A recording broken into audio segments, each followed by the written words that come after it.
इस वीडियो में हम कवर करने वाले हैं क्लास 9th का फिजिक्स का चैप्टर 3 ग्रेविटेशन।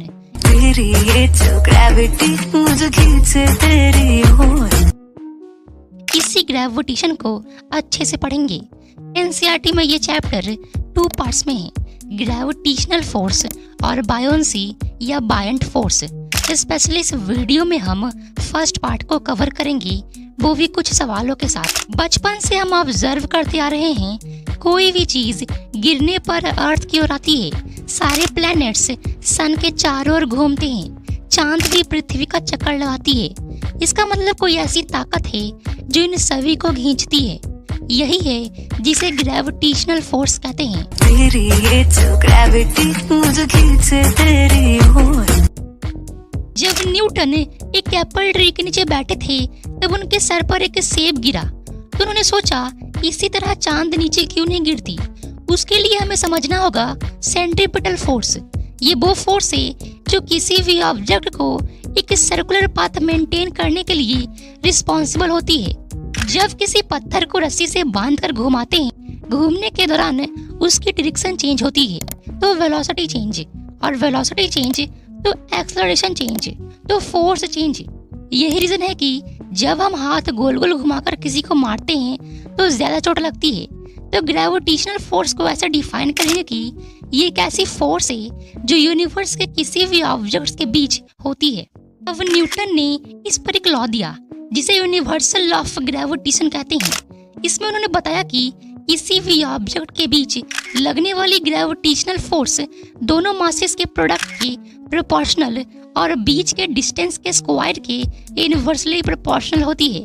इस लॉ से हमें दो इक्वेशंस मिले, दोनों को कंबाइन करने के बाद हमें मिला force is proportional to product of masses upon a square of distance.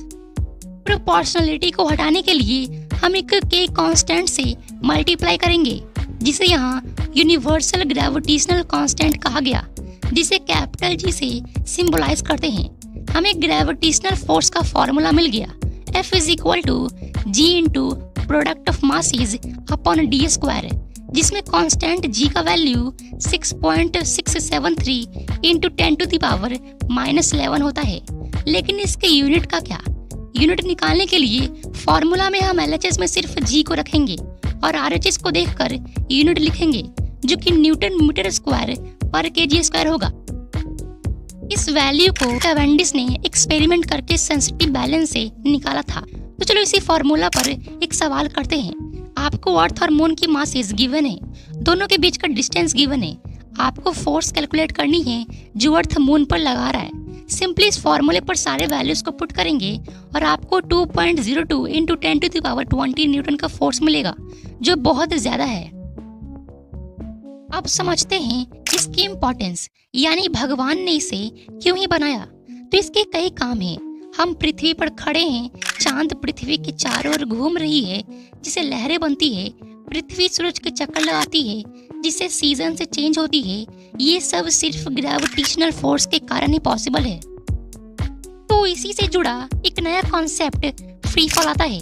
Free fall करते या होते समय हम मानते हैं कि सिर्फ ऑब्जेक्ट पर ग्रेविटेशनल फोर्स एक्ट कर रही है। तो चलो देखते हैं कि जब किसी ऑब्जेक्ट को गिराते हैं तो क्या होता है। गिरते समय उस पर अर्थ के द्वारा एक फोर्स लगेगी, जिसे ग्रेविटेशनल फोर्स के नाम से हम जानते हैं, क्योंकि फोर्स से तो एक्सेलरेशन भी होगी। तो हमें उसी एक्सेलरेशन का पता लगाना है, क्योंकि ये ग्रेविटेशनल फोर्स से आती है, तो हम इसे acceleration due to gravitational force भी कहते हैं, या फिर सिंपली ग्रेविटी, जिसे स्मॉल g से डिनोट करते हैं।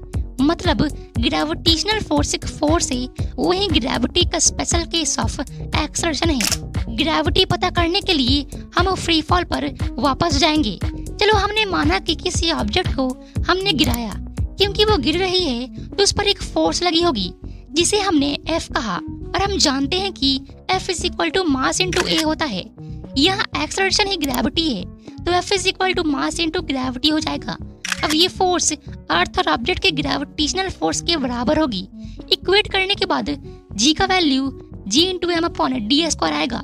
क्योंकि ये अर्थ के केस में है तो ये GMA अपॉन RA स्क्वायर लिखा जाएगा। अब सिंपली सारे वैल्यूज को पुट करेंगे और हमें ग्रेविटी 9.8 मीटर पर सेकंड स्क्वायर मिल जाएगा।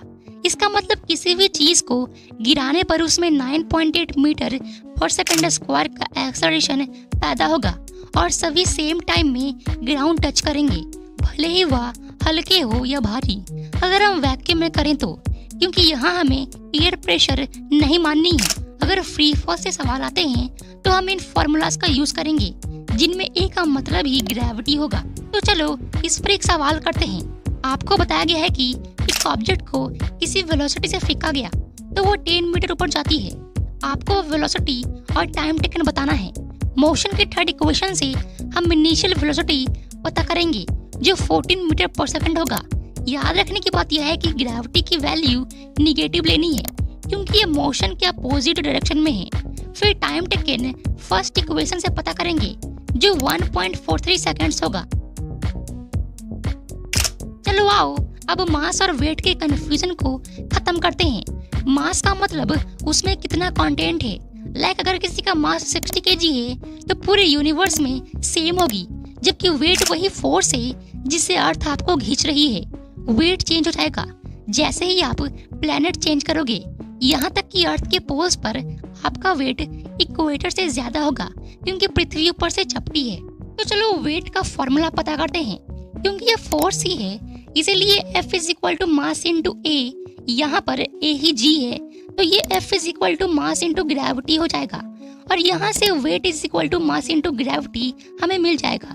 यानी उस 60 kg व्यक्ति का वेट 600 न्यूटन होगा अर्थ पर, लेकिन उसका वेट मून पर कितना होगा आप पता करते हैं।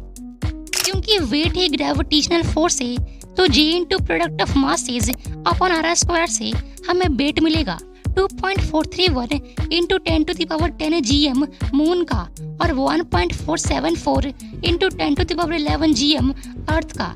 हम जब दोनों को कंपेयर करेंगे तो हमें पता चलेगा कि मून पर अर्थ के मुकाबले 6 गुना कम ग्रेविटी है, जिससे वहाँ वेट भी 6 गुना कम हो जाएगी।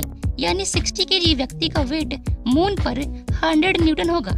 तो चलो इस पर एक सवाल करते हैं। आपको एक ऑब्जेक्ट का वेट अर्थ पर 10 न्यूटन दिया है, आपको बताना है कि मून पर इसका वेट क्या होगा।